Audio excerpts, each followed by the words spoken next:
Alhamdulillahirabbil alamin wassalatu wassalam ala asyrafil anbiya'i wal mursalin wa ala alihi wa sahbihi ajma'in. Qala Syekhu Musannif rahimallahu taala wa nafa'ana bihi wa bi ulumihi fid dharain amin.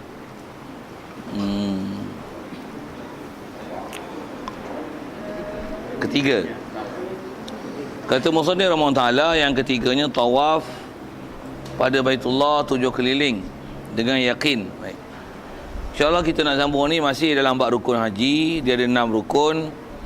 Pertamanya adalah niat ihram, lepas tu wukuf Arafah. Kemudian kita nak masuk ni ketiga, tawaf, nanti ada sa'i, bercukur ataupun menghilangkan bulu di kepala. Lepas tu tertib. Jadi kita nak masuk ni 3 lah insya-Allah. Kata dia tawaf. Jadi antara rukun haji adalah tawaf. Sedia maklum, tawaf mestilah pada Baitullah. Istilah Baitullah tu Kaabah. Dan tawaf mesti dalam masjid. Kalau masjid itu besar sekalipun, katalah esok dia besar sebesar-besarnya, selagi dalam selagi ia masih istilahnya dalam masjid, sah ditawaf. Lah ni memang posisi besar macam-macam nak lapis. Itu juga kalau lapisan-lapisan tu, yang tu besar tu nisbah macam ni. Sah. Kalau ikut fiqh sah. Itu pun selama-lama masih pijak bumi lah. Kalau kita cerita Arafah tu naik helikopter dia duduk atas tanah Arafah tapi tak turun, tu tak boleh. Kalau tawaf pun dia naik helikopter tawaf atas di udara, tu tak boleh. Ruang udara tak memadai, dia mesti di bumi. Okey, satu masjid di masjid. Masjid tu dan masjid keliling Kaabah dipanggil Masjidil Haram lah. Tu Masjidil Haram. Tiang kalau ikut tingkat ni, pasal dia masih dalam masjid, kalau ikut sah. Ya. Yang runtuh dia pun tu lah. Ada bunyi runtuh tu kan. Bahkan kalau katalah yang ni dalam prosedur buat tingkat-tingkat tu, Allahumma salli ala sayyidina. Kalau dulu kadang-kadang ramai kat situ, dia orang naik tingkat atas pusing tawaf. Boleh ke? Boleh. Pasal itu masih dalam istilahnya binaan masjid. Cuma jauh lah, nak tak habis 7 tu makan jam juga lah. Cuma kod pergerakan tu taklah sesesak waktu duduk dekat. Macam tu. Baik, tawaf pada Baitullah 7 keliling. Baik, kalau sekali lagi masih sebut bab tingkat-tingkat tu, pasal bunyi ceritanya dia nak buat accelerator tu kan, jalan. Tak payah kita jalan lah, esok dia jalan negeri. Boleh ke? Mengikut kaedah fiqh sah. Maksudnya kalau kita belajar fiqh pun dalam fiqh sah kita tawaf tu dengan naik kenderaan. Kalau zaman Nabi dulu memang Rasulullah dia masa tu bukan ada lantai apa lagi. Memang masjidnya Kaabah tu lah, Masjidil Haram ada keliling. Tapi lantai tempat tawaf tu lantai tanah betul lah. Rasulullah naik unta 4 pusingan. 3 pusingan dia lari-lari anak. Jadi maksudnya boleh ke naik kenderaan? Rasulullah naik unta, naik motor boleh. Kereta cuma tak adalah peluang nak bawa kereta situ. Cuma nak kata kenderaan tu boleh ke? Boleh. Betul? Accelerator tu boleh. Faham? Boleh. Satu balik apa-apa pun faham atas para ulama. Tengok apa yang pernah berlaku dan apa hukum syarat, terma syarat yang ulama sebut, boleh tak boleh tu. Okey. Jadi tawaf pada Baitullah 7 keliling, dan untuk 7 ni mesti dengan yakin. Dia nak gunakan perkataan yakin tu nak ajar pada kita macam mana prinsip lepas. Kalau katalah berlaku syak kat kita, 6-7 ambillah yakin, 6 adalah yakin, 7 tu syak. Atau seumpama tu lah. Pasal mesti yakin. Cuma kalau sikit lagi rahasianya, kalau tak yakin pun mesti sekurang-kurang dalam ibadat dia mesti zon. Maksudnya sangkaan kuat kita 7 lah ni. Tapi kalau istilah syak, ragu, ragu dia mesti ambil yakin. Dan kaedah yakin dalam bab angka dia ialah yang sikit. Kalau pusing 3 ke 4, 3 ke 4, alamak lupalah, 3 4 3 4 3. Okey, siap. Jadi mesti pastikan memang 7 tu 7 lah. Dan pula untuk pelaksanaan tawaf, syarat tawaf dimulai pada Hajar Aswad. Mula Hajar Aswad. Dulu sepadan Hajar Aswad ni tanda di lantai. Lah ni tak ada lah. Dia pakai lampu hijau ya. Dia bucur tu, kalau ada lah bucur ni, dia akan ada lampu. Jadi tengok lampu tu lah. Kena tenang gitu. Ada lampu. Jadi kalau perasan lampu hijau, dia tu. Maksudnya tu masuk line dia. Saya tak tahu kenapa dia tak bubuh kat lantai tu. Pelik ke Arab Saudi ni? Arab Saudi ni memang banyak pelik-pelik. Apa dia rapat? Tak nampak line tu kan? Tapi line buat je bonggol sikit, orang pijak rasa lah. Pasal macam-macam kaedah dia kan. Macam mana pun dia buat lampu. Lampu pun bukan semua orang boleh perasan juga lampu tu pun.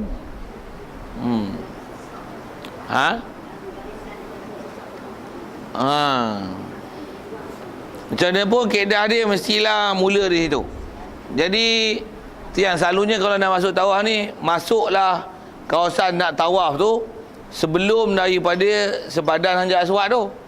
Pasal bila dah lepas baru mula, dia tak boleh.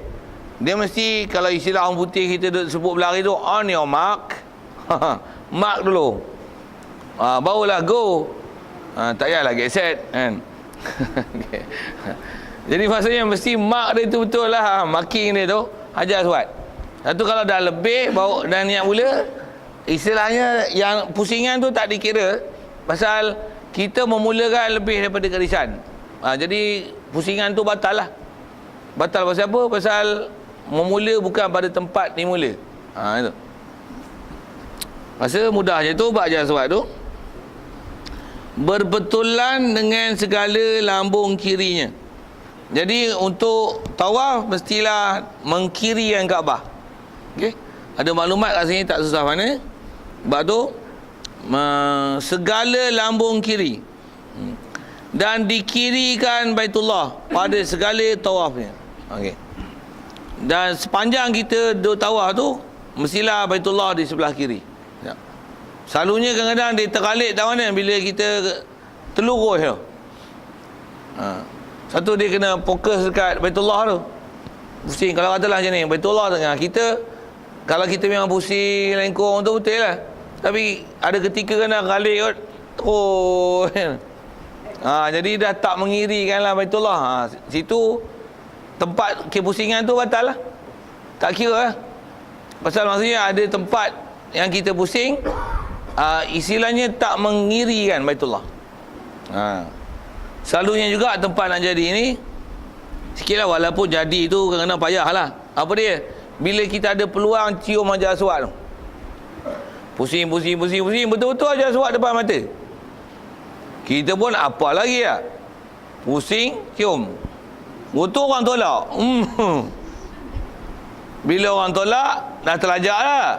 Jadi dah tak hukum mengiri, itu hukum meradap dengan dada ke Baitullah.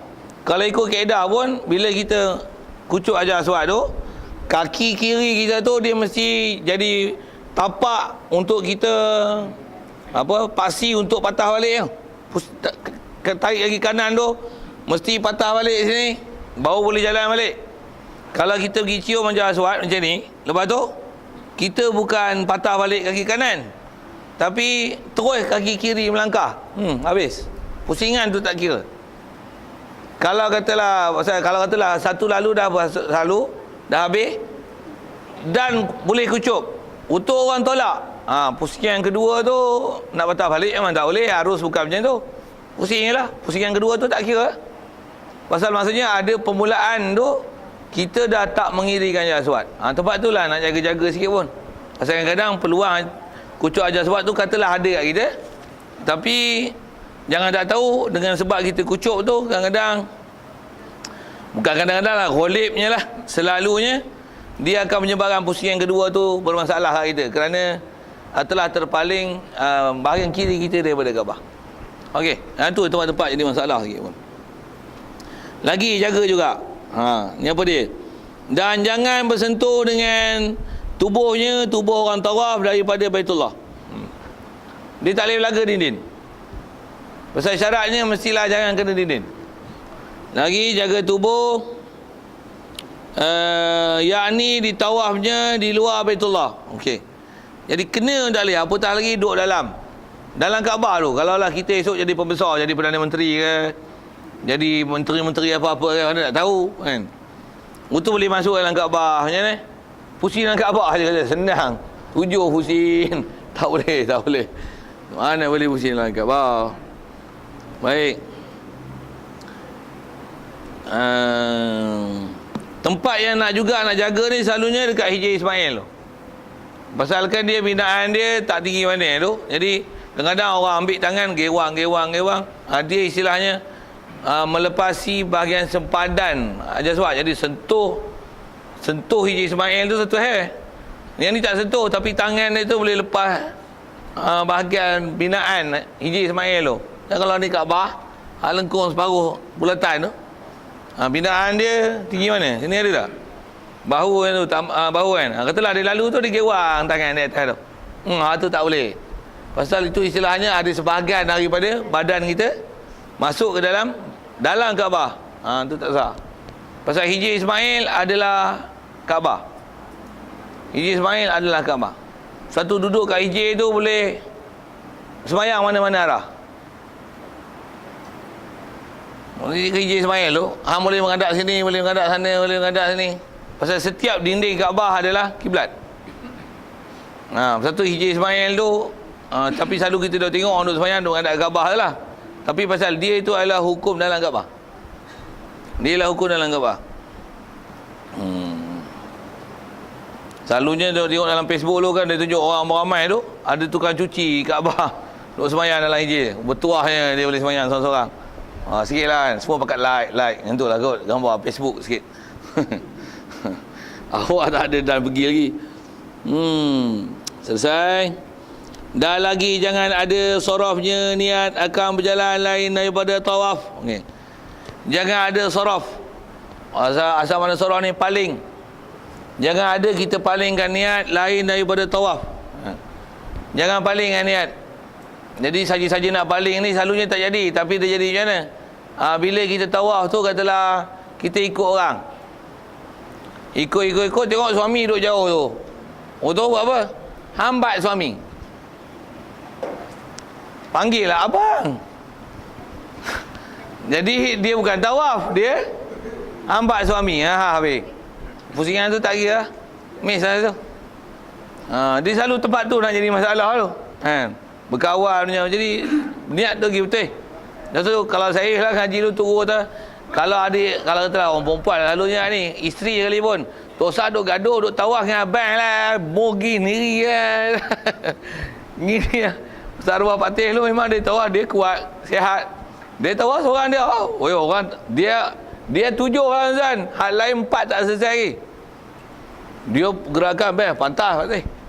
Jalan pun tengok, saya naik bukit, dia naik bukit, dia tanah kebun durian apa. Menebas satu kederat dia menderah tu kan. Ni dia naik bukit tu. Bukit pacak ke ni? Kita hegeh-hegeh. Dia duk atas ha.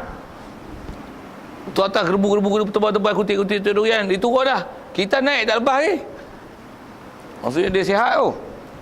Lepas tu dia satu hari boleh 2 kali. Tu lelaki tu. Boleh pergi buat umrah. Pergi, balik. Pergi pula. Balik. Lain tak lalu. Nampak musim panas ni, musim panas ni orang kata. Kat yang 50 darjah Celsius. Suhu dah. 50. Baik, selesai. Jadi jangan paling niat. Begitu juga katalah tawar-tawar ni tengok ada kawan lama jumpa. 50 tahun tak pernah jumpa. Kita pun pusing-pusing. Dia ni. Oi, habis lah.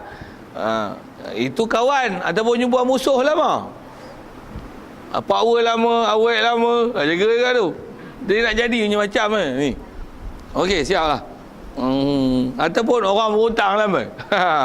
Jumpa-jumpa, ni pergi Mekah, hutang aku tak bayar. Nanti hambat dia. Woi, hutang tak bayar. Tapi pergi Kaabah, pergi Mekah, mana boleh. Dia hambat orang berhutang. Okey, siap. Yang tu tempat-tempat boleh paling niat lah. Cuma kena faham lah, bila paling tu pusingan tu tak kira. Nanti sampai ke ajar sebab baru mula pusingan yang lain. Yang mana terpaling dada daripada mengirikan Kaabah tu, yang tu tak dikira. Jadi pusingan tu selalunya dilarang lah. Siap. Serta syaratnya menutup aurat. Okey. Yang ni rasanya tak masalah. Cuma tutup auratnya macam mana kita belajar bab semayang apa? Kaedah tutup aurat mesti elakkan daripada terbuka aurat daripada arah atas dan keliling. Maksudnya pada arah bawah, memanglah tambah orang lelaki kan. Pakaian ada benda yang pantang-pantang lagi kat kita tu. Siap. Dan suci ia daripada dua hadas, ada kecil ada besar. Yang dipaham tu wuduk. Bab wuduk tu lah juga kita dah belajar dulu. Wuduk tu yang selalu kalau tabung haji dia cerita mudah-mudah kan. Dan tu kalau nisbah kita dah belajar itu, kaedah kita pasal wuduk ni kalau kita Syafi'i memang ada benda yang sah mengikut Syafi'i tapi tak sah mengikut mazhab lain, antaranya Hanafi. Kita kepala selalu macam ni je. Sepatutnya sekatakan semua. Sepatutnya tu atas jalan sunat mengikut kaedah Syafi'i. Tapi ikut kaedah Hanafi itu adalah wajib. Jadi bila kita ada masalah dalam bab tawaf, katalah mungkin terlalu zahmah, terlalu sibuk sangat, sesak sangat, tak akan ada fenomena yang kita tak tersentuh dengan wanita yang bila dengan mazhab Syafi'i dia ada masalah gitu. Bila ada masalah macam mana, katalah jadi kaedah ni nak selesai macam mana supaya boleh sentuh tu tak batal. Memang kaedah Hanafi dia pun mazhab 4, cuma wuduk bagi betul lah. Bagi wuduk kita diiktiraf mengikut kaedah mazhab Hanafi. Apa maksudnya? Masa kita wuduk, yang lain semua dah elok lah. Yang nak jaga selalu kepala lah. Pasal jangan berwuduk gini. Bahkan ajarlah berwuduk dengan cara yang sempurna. Lani lagi. Memang kita wuduk macam tu. Ambil wuduk, selesai, untuk muka, tangan, muka, kepala je lah. Macam mana yang kita dah belajar dalam bab wuduk lah. Tak faham tanya lain, saya anggap semua hadir masa belajar dulu. Kalau tak hadir tu tanya lain lah. Pasal kita punya kelas dah agak istilah bersambung. Jadi siapa tak faham bertanyalah. Jadi gunakan rakan sebaya anda untuk bertanya benda-benda yang simple lah. Okey, guna rakan sebaya. Itu kaedah masalah ada kecil. Kalau ada besar macam ni, selalunya perempuan masalah main nipah lah. Main nipah lah, main haid. Nipah tak adalah payah orang naik, orang mengandung naik ke Batu Kobang. Dia tak bagi naik lah. Apa cerita ni? Main haid. Nak pergi buat umrah. Untuk gigi lah main haid. Haid pula je ni 13 hari, 14 hari. Bila nak tawak, bila nak boleh nak buat umrah. Pasal tempoh haid panjang. Itu buat macam mana? Tak ada. Untuk dia orang makan ubat je lah. Pun pernah bicara dulu. Kaedah buat ubat ni. Kaedah buat ubat macam ni lah hukum dia. Kalau makan ubat berhenti darah haid, berhenti Muhammadiyah hadas, sahlah tawaf. Kalau dah memang itu bukan waktu haid, memang haid tak mari, tempoh suci semua selesai, tak ada masalah apa, tak ada masalah. Pasal masalah dia boleh tawaf tak boleh tawaf, dia atas darah keluar tak keluar. Kalau maksudnya istilah ada haid, ukur haid tak boleh tawaf. Okey, Allahumma salli ala sayyidina. Jadi masalah yang seterusnya nak sembang tu masalah ubat. Jadi masalah ubat tu yang kena tengok, ubat apa dia makan. Boleh tak boleh makan tu kita tengok ada tak masalah hukum haram, mudarat tak mudarat. Kalau di istilah mudarat, haram makan. Satu bab ibadat dia kena perhati sama tu lah. Kadang-kadang gaduh nak buat ibadat gedi-gedi, tapi dalam masa dia buat ibadat tu ada buat benda haram. Tak ada manfaat. Tak ada manfaat. Sikit ke sentuh bab haid tu. Ada juga macam ni. Yang ni pun saya baru je. Sebelum ni tak saya dengar apa ada orang tanya soalan gini. Ngajar kat Gerik orang ni. Ada seorang pakcik tu dia biasa bawa pergi jemaah haji. Memang biasa bawa pergi jemaah pun. Satu ketika dia bawa pergi tu ada orang perempuan mai haid. Dia kata, ditanya saya lah, ada tak kaedah orang haid ni boleh tawaf tak? Mana boleh pasal tawaf masuk masjid. Dia kata macam ni, dia kata ada pendapat kata pakai baju cuci molek-molek, pakai pad apa elok, jangan bagi menitik dia kata. Oh, kaedah apa tu? Dia kata ada ustaz duk ajar pendapat ni. Dia kata jangan bagi menitik tu tawaf 7 kali. Selesai. Siapa? Boleh tawaf, jangan menitik. Menitik tu haram je dah. Menitik tu haram bak suku. Masalah dia hang masuk masjid pun suku. Mana boleh orang ada besar masuk masjid? Tu pun kita bicara lah tu. Kalau ada pun tu Pak Wahab punya pendapat kot.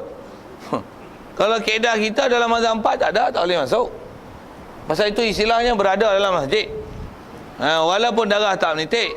Bahkan kalau ikut jangan kata bak haid. Orang lelaki ada besar boleh masuk masjid? Bukan ada menitik apa weh. Ada menitik apa? Haid nifas. Tak ada, tapi ada besar boleh masuk masjid. Lelaki tu tak boleh. Perempuan petah lagi pasal haid. Larangan dia lebih besar berbanding dengan masalah orang lelaki ada istilah junub ataupun ada besar tu. Jadi apa kaedah tu? Saya kata ni pendapat fasik tak betul.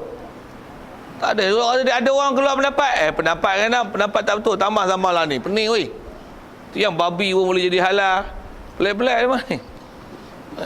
Dia kata telah ditransformasi daripada babi kepada rupa lain. Manalah rupa lain? Masih babi lah. Cuma nama je gelatin. Tapi masih babi. Dia kalau transformasi ni taik babi jadi baja. Itu transformasi lah. Waktu baja ni pokok serap. Lepas tu jadi buah. Buah limau. Limau baja, taik babi. Boleh makan tak? Boleh makan? Boleh. Itulah transformasi. Boleh? Bukan makan taik babi, makan limau. Tu duk makan pokok macam-macam pun macam-macam taik dah. Itu transformasi. Tu boleh. Geli tu lain macam kita sebut toge. Toge makan toge. Toge tahu tak apa bahan utama lagi toge tu elok, kembang, gemuk, tahu tak? Air kicing. Kucing, toge. Iya. Tengok toge kalau elok bulat tu memang air kicing. Tu soal tak? Air kicing, semai, toge. Boleh makan toge? Basuh makan. Duk buat pun selalu gitu Tu tak makan ukun toge kicing Dia serap dengan proses yang Allah bagi jadi. Sabar salah. Macam mana pun bukanlah nak galakkan suruh makan toge kicing tu. Kalau nak buat style orang Banjar. Banjar Jawa. Saya duduk makan datuk dulu. Kalau budak-budak lelaki perempuan yang Jawa ni memang dah biasa duduk rumah. Dia orang toge dia orang tak beli. Beli kacang hijau. Gendak air adalah cara dah. Dia panggil kecambah. Kalau Jawa panggil kecambah. Yang tu dia buat ke toge dia. Lagi berkhasiat. Tak payah buah kicing. Macam mana pun nak sebut tu teknikal. Buat macam mana saya tak saya buat. Kacang hijau tu. Kacang hijau dia pun bukan kacang hijau kita biasa ni. Dia kacang hijau memang kacang hijau untuk buat toge Satu kita buat kacang hijau kita tak jadi macam kacang hijau dia. Apa lagi nak sebut ni? Jadi asal nak sebut tu sikit ke babi tu lah. Jadi babi gelatin. Masih gelatin babi. Pasal istilah transformasi ni ubah langsung daripada rupa asal kepada rupa lain. Itu baru transformasi. Itu kot sambil-sambil. Jadi kalau masalah haid ni haid lah. Bukan masalah menitik tak menitik tu. Masalah hadas besar. Ada haid istilah hadas besar. Mutawah tak sah lah boy. Dia bila nak sah? Tak ada hadas besar baru sah. Bukan masalah darah menitik tak menitik. Okey, siap. Lagi. Dan suci pula daripada najis yang tiada dimaafkan dia pada tubuhnya. Suci badan kita, pakaian kita daripada najis. Itu juga tempat kita tawaf. Selesai. Jadi kalau ada kena najis, kena berak burung ke apa ke, pijak tahi ke, atau seumpamanya tu kena lihat lah. Permasalahan najis macam mana, bab najis dulu lah, saya tak panjang kan. Tapi wajib jaga semua tu. Satu pakai pakaian kadang masa duk ihram tu duk berserandir sana kemari, masuk tanah terlondah, jatuh kat lantai, ada kicing pakai juga. Yang nak buat pasal. Satu selalunya orang ni jadi masalah. Bila kat sini pun dia masalah, dia tak belajar bab bersuci dengan molek. Kat sini belajar bab suci molek, sana pun tak molek. Tu nama yang buat haji, tapi rupanya kecil pun tak ada basuh. Najis pun tak faham. Kadang nama buat haji, semayang pun tak erti. Main jamak pun tak faham, mana boleh jamak, tak boleh jamak, mana Semayang hormat waktu mana kena qada tak kena qada, tu pun tak pandai. Leceh lah. Kursus haji bukan main, sampai 20 siri, 17 siri, 18 siri. Kursus semayang tak bisa kursus pun. Oh, boleh tu kan. Tambah kursus akidah. Kursus akidah tak pernah pergi langsung. Pergi buat haji tapi pahaman liberalisme, pluralisme, nasionalisme, kepala otaklisme, apa-apa lagi tu. Ya. Tu pun serupa tu. Dia ingat haji kena malu dengan orang Ta'ala masa pergi Mekah lah. Yang luar dah tu orang Ta'ala tak nampak je lah. Pergi Mekah orang Ta'ala tengok, oh pelik. Ni yang terpayah Ni pahaman-pahaman ni telah rosak pahaman Islam. Pergi Mekah tobat balik. Lepas balik pada tobat, Mekah buat dosa balik. Oh ya. Macam-macam lah. So, kalau ikut kita ni walaupun tak lagi Mekah lagi, tapi kita taat lebih pada orang pergi Mekah. Memang macam tu betul kan? Taklah maksudnya orang balik Mekah tu jahat-jahat belaka, tak kata gitu. Tapi nak kata sepatutnya taat kita walaupun sebelum pergi Mekah dengan taat selepas pergi Mekah memang duk taat siap dah. Walaupun tak pergi Mekah, cuma Mekah dia bab kemampuan, ada duit pergi tak pergi. Itu saja. Jadi maksudnya kalau tak pergi Mekah pun taat dah, akidah betul dah. Sembahyang, puasa, haji apa semua kebajikan duk buat. Tu baru betul pahaman Islam tu. Ni pergi Mekah lah baru gede-gede dah buat baik. Masa tu masa lain tak buat. Ada benda tak betul sikit tu. Macam mana pun ada jugalah kebaikan buat macam tu. Habis, selesai. Lagi dan sunat dikucupkan Hajar Aswad. Sunat kucup Hajar Aswad dengan mulut. Kemudian daripada Islamnya. Kalau musim haji jaga sikit. Kalau duduk ihram, tambah pula istilahnya tengah duduk berpantang tak boleh kena minyak wangi. Hajar Aswad ni biasanya ada wangian. Walaupun boleh kucuk duduk dalam ihram, mau kucuk mau kena dam secupak. Beras, gandum cupak makanan asasi. 3 kali kucuk seekor kambing. Payahlah mu. Pasal apa? Sok boleh kucuk. Dia tak tahu. Kucuk tu mau sentuh bahan wangian. Pasal Hajar Aswad ada wangian. Kena bayar dam. Itu ke kalau tak buat kucuk pun lalu kat kedai orang nak jual tu. Atar. Raihah tayyibah hasanah. Maksudnya bau wangi kata dia. Rakhis jiddan. Laisa biqalin. Murah, tak mahal. Anda cakap Melayu pun. Murah. Cakap Melayu. Tak cakap Arab pun. Murah. Kita pun cuba haji, cuba wangi. Kita pun tahadah kan buat cupak dam. Ni cuba 1 2 3 seekor kambing. Main. Konon nak tanya wangi. Kalau duduk dalam ihram jangan duduk buat pasal. Tu kena mengaji elok-elok tu. Pasal dia ada pantang larang. Satu sebut sikit ke masalah kucuk Hajar Aswad. Dan dihantarkan dahinya pada Hajar Aswad. Jadi kucuk mulut, dahi kena. Kucuk mulut, betul? Kucuk mulut, dahi. Okey, siap. Dan mengucapkan bismillahi Allahu Akbar. Kalau tengok riwayat Sayyidina Umar dia pernah kucuk Hajar Aswad, dia kata kalau aku tak pernah tengok Rasulullah kucuk Hajar Aswad, aku tak kucuk. Jadi kita kucuk pun pasal apa? Pasal mencontohi Rasulullah, itu saja. Pasal dia jadi istilah sunnah mutabah. Ada sunnah yang diikut. Macam mana pun ada hukum sunnah. Dan ikut pun pasal apa? Pasal Rasulullah buat. Itu saja. Apa lebih-lebih dia boleh kucuk? Tak ada apa, ikut Nabi, sudah. Macam mana hang pakai cincin? Pasal apa pakai cincin? Ikut Nabi, sudah. Lawa tak lawa, bukan masalah lawa tak lawa. Mau cium Hajar Aswad dapat apa? Dapat berkat kan, lebih kan, malah diterima kan. Tak ada, Nabi cium, kita cium. Itu saja. Pakai cincin dapat apa? Jadi kuat kan, sihat kan, tak kena penyakit, tak kena sihir ke apa? Dah, Nabi pakai, mau pakai. Pakai serban ni jadi apa? Jadi power ke tak power? Ada apa?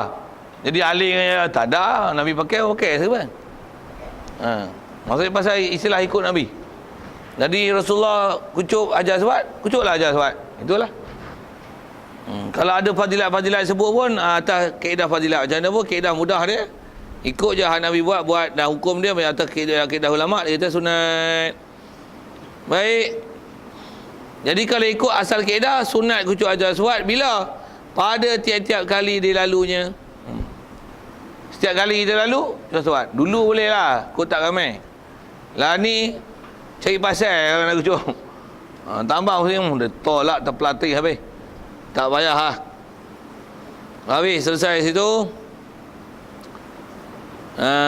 Demikian lagi pada rukun yang mani sunat ia